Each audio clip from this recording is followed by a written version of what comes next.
or 4 destinations. I'm having 3 destinations and 4 destinations. D1, D2, D3, D4. So what I want is that, so currently what they are doing, D1 is pulling data from all the 3 sources. It is directly accessing.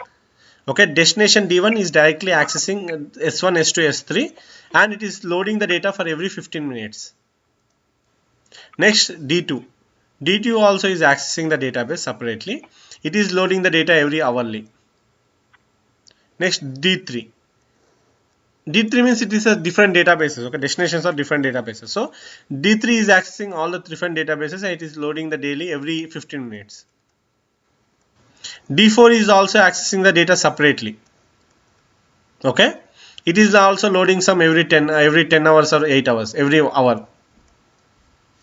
Okay, so now let's assume source 1, source 2, source 3 are the tables where the users will directly access them if someone wants to insert the data, because there will be some front-end applications.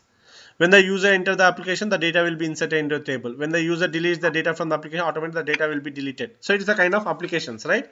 The same way, when you go to the something like Facebook, when you delete the user request, at the backend what is happening? The user requests are stored in some table. So automatically that user will be deleted from the table itself. Okay? Hello? Yeah. Similarly, there will be some front-end applications. So like Facebook is a front-end application, the backend they will have the database like that. So here there are a couple of things. So let's say when some user is trying to insert the data from in the S1. Okay?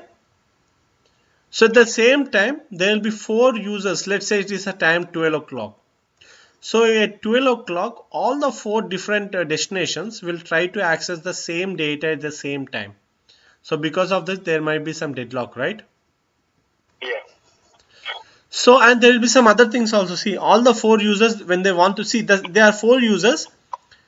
Let's say all the users will be pulling some 1000 records.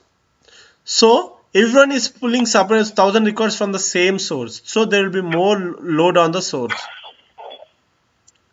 Okay? So then the company people came and asked us that, okay, so this is our scenario, so what we need to do with this? So then as a data architect or anything, what you will be doing, preferring is that you want to reduce the load on the sources, right? At the same time, you should also avoid deadlocks, and at the same time you should make that data is loaded correctly into the D1, D2, D3, D4. So in that purpose, what you will do, you will create the same, you will use the existing scenario, you will take all the 3 data. So you will create a process. So that process will load the data every 15 minutes into these 3 sources, into one common centralized database. So from there, you will be loading data from into different destinations. Okay? Yeah. Every 15 minutes, 1 hour, 15 minutes and 1 hour. Okay? Yeah, that's the way. Okay, so now here based on this, the same scenario, you will create error handling, you will create event handlers, you will create an incremental package to do automatic this one. Okay, like that. There will not be one table, there will be like 20 to 30 tables. You will mostly you will not be doing on a single table. So first at the beginning, in order to load one table, it will be little bit difficult, but after doing that, it will be more easy for you. Once you create one package, so next is just redoing that, implementing that already created functionality, right? Yeah. So it will be much easy for you. At the beginning only, it will take some time. This is one scenario. So the other scenario, this is one project. The third project, there is a company 1. It is using some Oracle. So there is a company 2 which is using some SQL Server. Now what happened? The company 2, so they are their own process. And then what happens after some day? The company 2 acquires C1. Company 2 acquires company 1. Okay. So before acquiring so let's say that it didn't acquire. Okay. Let's say there is company 1 and company 2 are 2 different. So there will be users here. whenever user wants to pull the data for analysis, like they want to see total sales for that month, year, or total sales for that location or something, so they can directly access data from Oracle and SQL Server. Now let's say the company 1 and company 2 has been acquired by single person, or both the companies have been merged. Then users, whoever the user is doing on the company 1 and the company 2 users, they need to have access to both. They need to pull the data from both the databases, right?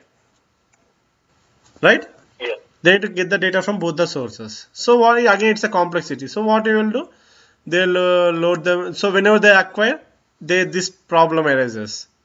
Sometimes they'll keep separately, sometimes they want to merge.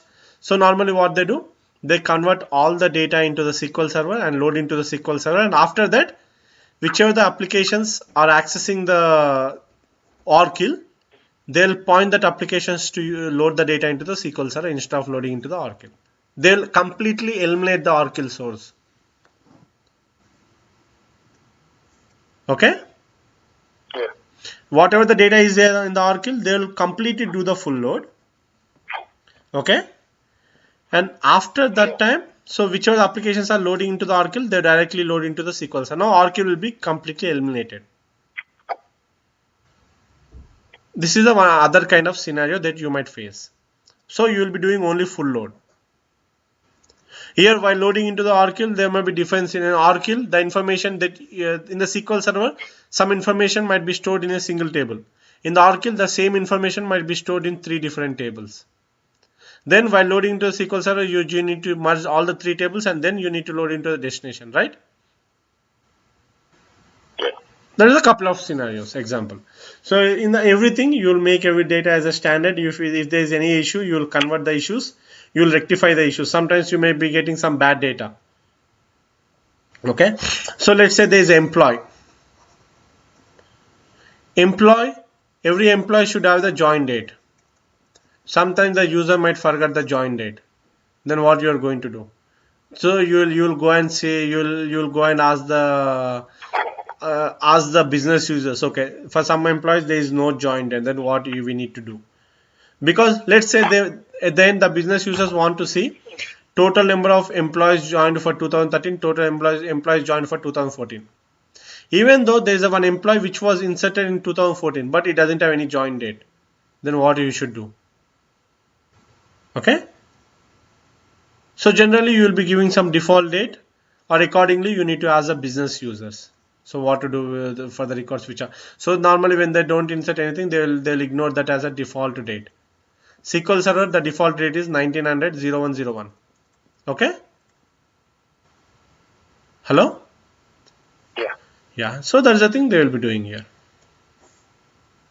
Okay, this is, so we have seen other 2 different kinds of projects here. Okay, and you will clearly understand when I clearly explain you the data warehouse. When we go to the after reporting, when we go to the data warehouse, then you can see the what are the things we'll be doing and exactly what is the structure of the data warehouse. Always the data warehouse will be structured. This is the way how the data warehouse will be like OLTP to OLAP. And the users, they might access the OLTP for reports, or they might access OLAP for reports. Okay. So that all things, what is the OLTP, what is OLAP, that all I'm going to explain when I cover the data warehouse concepts. Okay. So everyone is clear with these 2 things?